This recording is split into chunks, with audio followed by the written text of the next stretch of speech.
सो क्या आपको लगता है कि जब आप इंग्लिश बोलते हैं सो आपको वोकेबलरी या जो वर्ड्स हैं वो सही टाइम पर आपके दिमाग में नहीं आते, या आपको लगता है कि आपको बहुत ही कम वोकेबलरीज की नॉलेज है?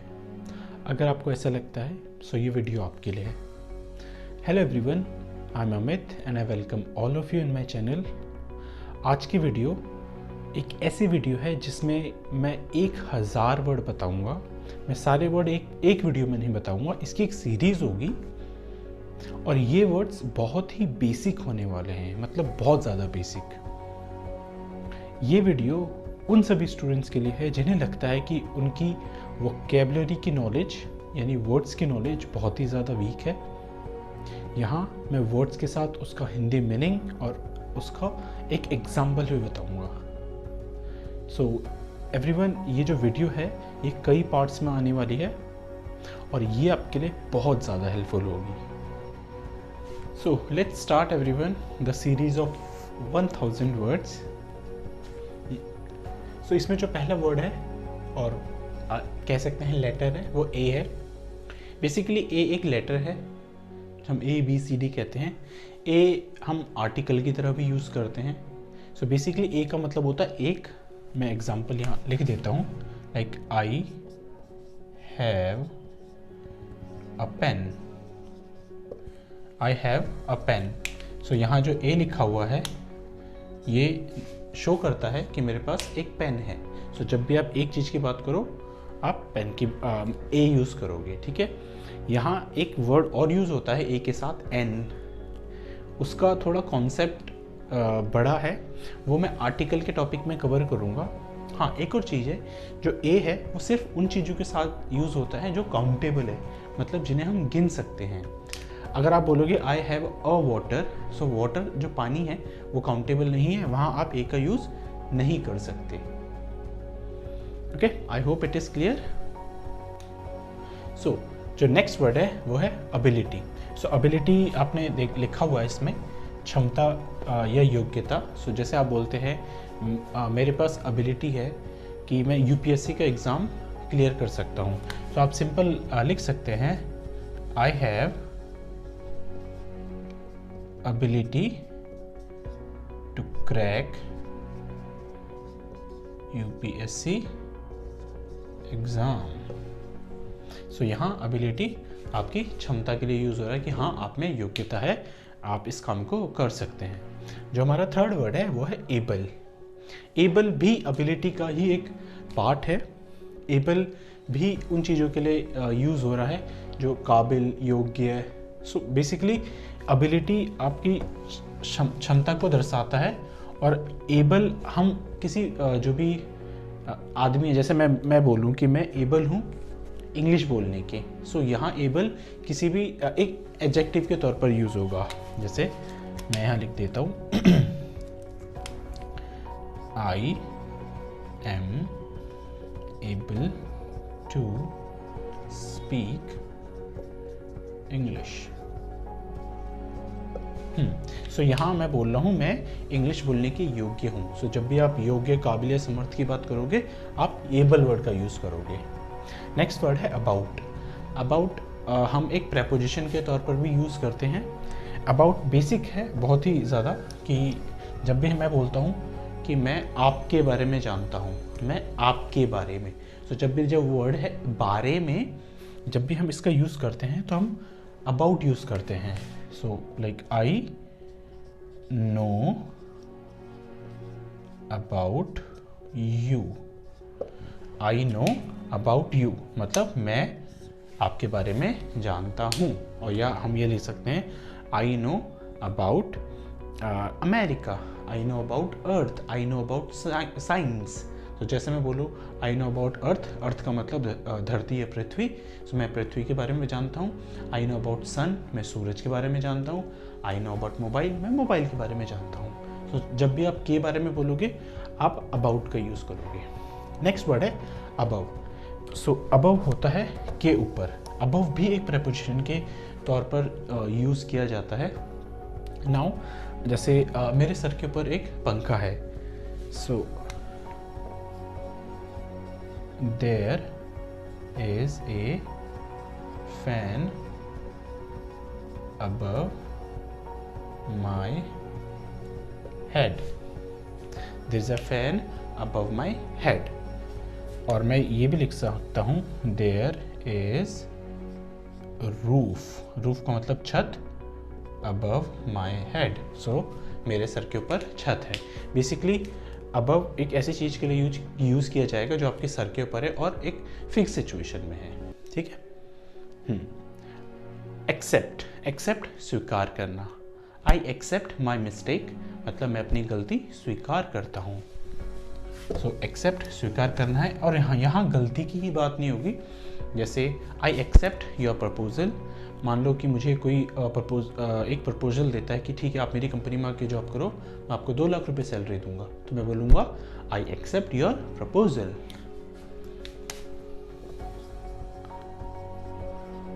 Accept my mistake. सो यहाँ एक्सेप्ट जब आप गलती करोगे उसको स्वीकारोगे उसके लिए भी यूज़ हो रहा है, या कोई पॉजिटिव चीज़ है उसको स्वीकार करते हो उसके लिए भी होगा. जैसे मैंने आपको बताया आई एक्सेप्ट योर प्रपोजल. हाँ, नेक्स्ट वर्ड है अकॉर्डिंग. अकॉर्डिंग का जो मीनिंग है वो लिखा हुआ है अनुसार. सो हम बोलते हैं जैसे कि आपके पापा ने बोला कि ठीक है बेटा आपको ये काम इस हिसाब से करना है, या जो भी मैंने बोला है उसके हिसाब से करना है. तो आप बोलोगे okay dad I will do this work according to you. I will do this work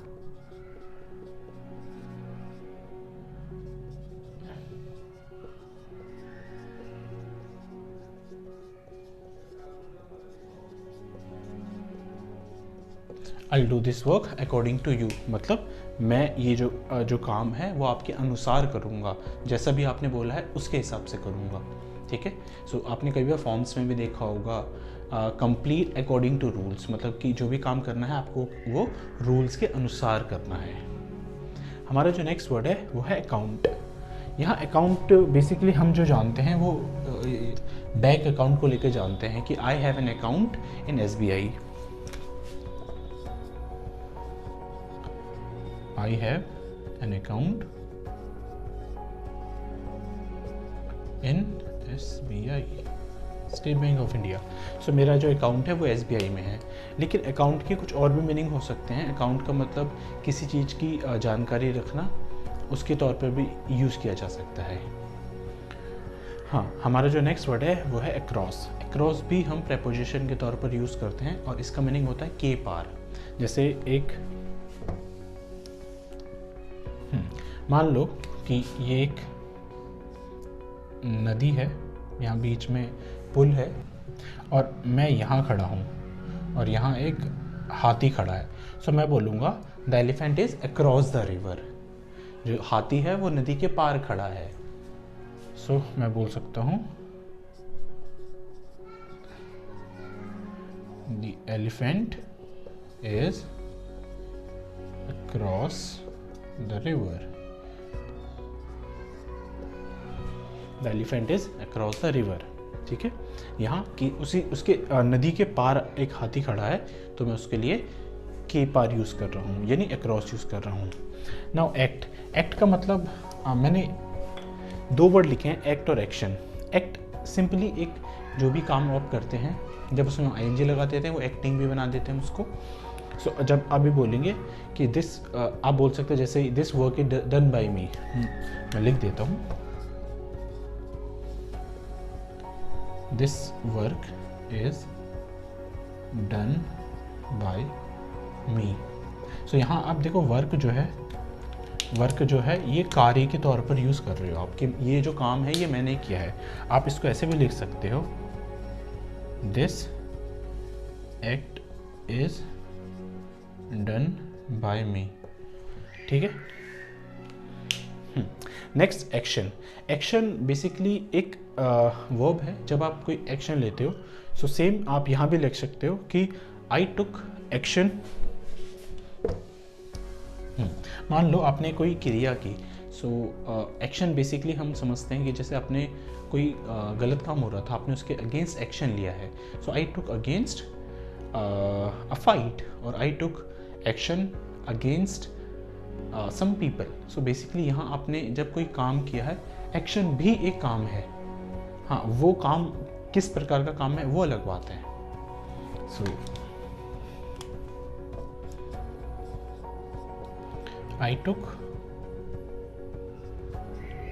action against him, मैंने उसके खिलाफ एक्शन लिया। एक्शन का मतलब मैंने कोई काम किया है, जैसे आपने मान लो आपने कोई उस पर केस कर दिया, सो वो भी एक एक्शन है, ठीक है। और I took action for my exam,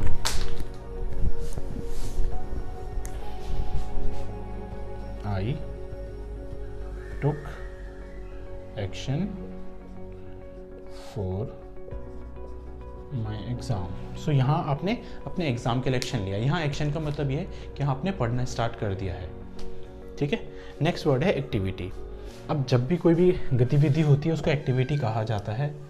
मान लो मैं आपको पढ़ा रहा हूँ, ये भी एक एक्टिविटी है, ठीक है। आप अपने बेड में एक जगह से उठ के दूसरी जगह बैठ गए, वो एक एक्टिविटी हुई। मान लो ये मार्कर्स यहाँ रखे हुए हैं, भूकंप आया और ये हिलने लग गए, ये भी एक एक्टिविटी है, ठीक है। कोई भी किसी भी चीज़ में कोई गतिविधि होना एक एक्टिविटी कहलाता है। और हम जैसे आप मान लो योगा करते हो, दौड़ लगाने जाते हो, सो वो भी एक एक्टिविटी है। सो हम बोलते हैं कि I am doing some activities for my health.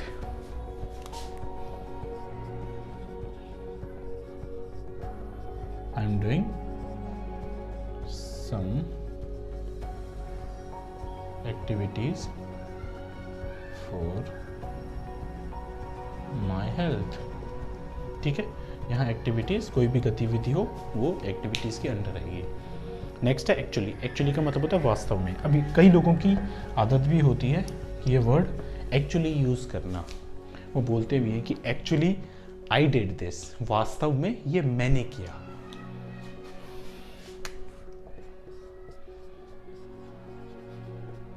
Actually I did this. So इस एक्चुअली का मतलब है वास्तव में, like I actually cracked UPSC. So वास्तव में यानी सच में मैंने यूपीएससी का एग्ज़ाम पास कर लिया है, ठीक है। हमारा जो नेक्स्ट वर्ड है ऐड। ऐड एक बेसिक वर्ड है, जोड़ना। सो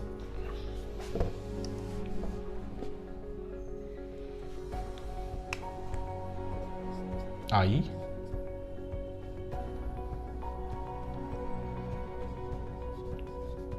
added salt in my tea। सो मैंने ऐड का मतलब जोड़ना। अब देखो जनरली हम सोचते हैं कि ऐड का मतलब सिर्फ मैथ से रिलेटेड होता है, आपने 2 में 2 जोड़ा 4 हो गया, 4 में 2 जोड़ा 6 हो गया। बट यहाँ एडिड का मतलब है किसी भी चीज़ में जोड़ना यहाँ, ठीक है।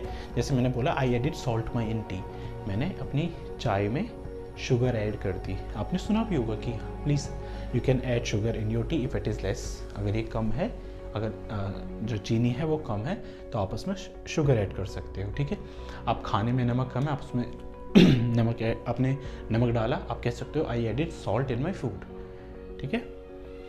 आपने मनी, मान लो आपके पास कुछ पैसा है, आपने उसमें और एक्स्ट्रा पैसा मिला दिया, वहाँ भी आप इस वर्ड का यूज़ कर सकते हो कि I added money in my this money, okay fine. Now next word है एड्रेस, जो कि एक बहुत ही कॉमन वर्ड है, पता। So you can tell my address is this. So ये तो शायद बहुत ही ज़्यादा बेसिक है। माई एड्रेस इज, जो भी आपका एड्रेस है आप वो लिख सकते हैं और फुल स्टॉप, ठीक है। नेक्स्ट वर्ड है एडमिनिस्ट्रेशन। यहाँ सिर्फ वर्ड का नहीं, यहाँ इसके प्रोनाउंसिएशन पे भी फोकस करिएगा। एडमिनिस्ट्रेशन, यहाँ एडमिनिस्ट्रेशन का मतलब है प्रशासन। सो प्रशासन बेसिकली जो हमारी सरकार है या जो आईएएस अधिकारी होते हैं, पीसीएस अधिकारी होते हैं, वो एक एडमिनिस्ट्रेशन के तौर पर माने जाते हैं, वो एक प्रशासन का काम करते हैं। सो एक एग्जाम्पल है,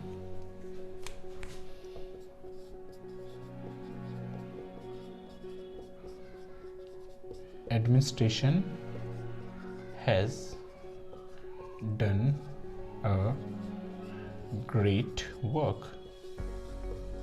मतलब मतलब जो प्रशासन है उन्होंने बहुत अच्छा कार्य किया है, ठीक है। या एडमिनिस्ट्रेशन के तौर पर हम उन भी सभी अधिकारियों को लेते हैं जो किसी भी राज्य को, जिले को संभालते हैं, उसे चलाते हैं। नेक्स्ट है एडमिट। एडमिट हम दो तरीके से यूज़ करते हैं। पहला है एक स्वीकारना, दूसरा है भर्ती होना। सो देखो, मान लो किसी को डेंगू है, डेंगू नहीं डेंगी, ओके। इसका जो करेक्ट प्रोनाउंसिएशन होता है वो डेंगू होता है, डेंगू नहीं। सो मान लो किसी को डेंगू है, सो मैं बोलूँगा he got admitted in hospital, मतलब वो हॉस्पिटल में भर्ती हो गया, ठीक है, वो हॉस्पिटल में भर्ती हो गया। सो ये तो प्रवेश करना है, ये वाला जो प्रवेश है ये है। नाउ यहाँ ज़रूरी नहीं है कि हम हॉस्पिटल में भर्ती होते हैं, हम प्रवेश करना आप एक कॉलेज में कह सकते हो, किसी कोर्स में एडमिट कर सकते हो अपने आप को, ठीक है। नेक्स्ट है स्वीकार करना। मान लो मेरी कोई गलती है, सो मैं उसे स्वीकार करता हूँ। सो मैं बोल सकता हूँ I admit my mistake, I admit my mistake, I admit my mistake, मैंने अपनी गलती स्वीकार की, ठीक है। नेक्स्ट वर्ड है अडल्ट। अडल्ट जो मीनिंग है वो वयस्क के लिए यूज़ होता है, और जो भी लोग, चाहे वो लड़का हो लड़की हो, जब वो 15 या 16 साल से ऊपर हो जाते हैं, सो उन्हें हम अडल्ट कहते हैं। लाइक पीपल above 15 और 16 आर अडल्ट, ठीक है। जो भी लोग 15 और 16 साल से ऊपर के हैं वो अडल्ट हैं। ना हो यहाँ मैंने अबव का भी यूज़ किया है, 15 से ऊपर। हाँ, अब आप बोलेंगे कि आपने तो बताया था कि अबव सिर्फ जो सर के ऊपर है, लेकिन अबव जब हम किसी चीज़ का कंपैरिजन करते हैं, जैसे मान लो कि नदी का पानी बढ़ गया है, ठीक है, so the water is above danger level, यहाँ हम उस तौर पर भी अबव का यूज़ करते हैं। या शुगर लेवल इज़ अबव 250 और योर बीपी इज़ अबव 120, सो यहाँ इस सिचुएशन में भी हम अबव का यूज़ करते हैं। हाँ, चलो बैक अपने वर्ड पे आते हैं। पीपल अबव 15 और 16 और अडल्ट, जो भी लोग 15 और 16 से ऊपर के होते हैं उन्हें हम अडल्ट कहते हैं, ठीक है। नेक्स्ट वर्ड है अफेक्ट। इसके एक दूसरा वर्ड भी है इफेक्ट, वो बाद में आएगा। सो अफेक्ट एक प्रभाव है। अब ये प्रभाव कैसा है, जैसे हाँ, अब एक एग्जांपल लेते हैं। जो पबजी है उसका जो प्रभाव है वो बहुत बुरा है हमारे जो बच्चे हैं। सो मैं यहाँ लिख सकता हूँ PUBG left bad effect on children, ठीक है। और कई बार ऐसा होता है कि जैसे मान लो बहुत ज़्यादा बारिश हो गई, सो बारिश में क्या होता है, जो किसान होते हैं उनकी फसल बर्बाद हो जाती है। अब यहाँ मैं उस पर भी यूज़ कर सकता हूँ कि रेन अफेक्टेड फार्मर्स। अब देखो, जब फसल बर्बाद की किसी न किसी तरीके से प्रभाव डाला है, वो चाहे नेगेटिव हो पॉजिटिव हो, सो यहाँ अफेक्ट का यूज़ हो रहा है। अगर किसी स्टूडेंट को कन्फ्यूजन है कि सर यहाँ आपने अफेक्ट लिखा, यहाँ आपने अफेक्टेड लिख दिया है, सो ये सब टेंस का खेल है। जब मैं टेंस की वीडियो बनाऊंगा वहाँ मैं इस चीज़ को समझाऊंगा। मैं यहाँ ये ईडी क्यों बता रहा हूँ, क्योंकि ये वीडियो सिर्फ उन लोगों के लिए है, उन स्टूडेंट्स के लिए है जो बहुत ज़्यादा बेसिक से पढ़ना चाहते हैं। कई ऐसे स्टूडेंट हैं जिनको शायद इन वर्ड्स की भी मीनिंग ना पता हो। बेसिकली शायद ही कोई इन वर्ड्स की वीडियो बनाएगा, बट मैं सिर्फ इसलिए बना रहा हूँ ताकि वो स्टूडेंट्स देख सकें जिनको बहुत ज़्यादा कन्फ्यूजन है, ठीक है। चलो अपने नेक्स्ट वर्ड पर चलते हैं। जो नेक्स्ट वर्ड है वो है आफ्टर। आफ्टर भी एक प्रेपोजिशन है। आफ्टर का मतलब होता है के बाद। हाँ, आफ्टर, अब यहाँ भी आफ्टर की भी दो सिचुएशंस हैं। जैसे कि मैं खाना 9 बजे के बाद खाऊंगा, ठीक है। So I will eat food after 9 PM, ठीक है। सो मैं 9 बजे के बाद खाना खाऊंगा, यहाँ का मतलब है आफ्टर का मतलब के बाद। अब आफ्टर का जो मैं दूसरी सिचुएशन बता रहा था उसका भी मीनिंग के बाद होता है। मान लो कि मैं एक लाइन में खड़ा हूँ, मेरे से पहले मेरे बॉस खड़े हैं, ठीक है, और या हम दोनों दरवाजे में एंटर करने वाले हैं, दरवाजे से एंटर करने वाले हैं।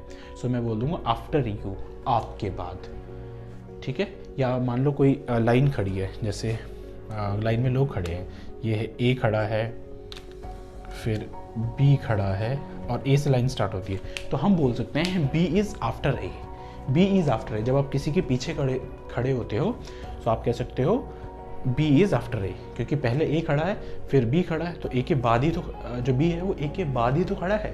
तो अब जो आफ्टर है वो इस सेंस में भी यूज़ होता है। नेक्स्ट है वर्ड अगेन। अगेन है दोबारा, मतलब जब हम किसी चीज़ को रिपीट करते हैं। हाँ, यहाँ एक ध्यान में आ गया मेरे कि कई बार बच्चे स्टूडेंट्स होते हैं, उनकी एक हैबिट होती है कि sir please repeat again, repeat again. देखो रिपीट और अगेन का मतलब सेम है, दोबारा। सो आप एक वर्ड यूज़ करो, सर प्लीज़ रिपीट, और सर प्लीज़ स्पीक अगेन, ठीक है। हाँ, जो अगेन है इसका मतलब तो दोबारा। सो मान लो कि मैंने एक फ़ाइल बनाई, अपना असाइनमेंट किया और वो गलत हो गया, और मेरे टीचर ने कहा कि आप इसको दोबारा करो। सो कंप्लीट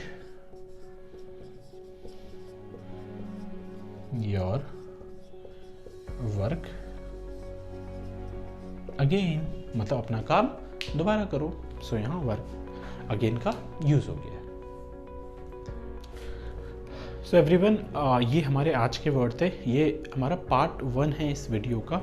ऐसे ही करके मैं 1000 वर्ड्स यानी 1000 वर्ड्स कवर करूँगा, जो कि बहुत बेसिक वर्ड है, और ये वर्ड्स उन स्टूडेंट्स को बहुत हेल्प करने वाले हैं जिनकी वोकेबलरी बहुत ज़्यादा वीक है। सो वीडियो को ऐसे ही देखते रहिए, सपोर्ट करते रहिए। Thank you.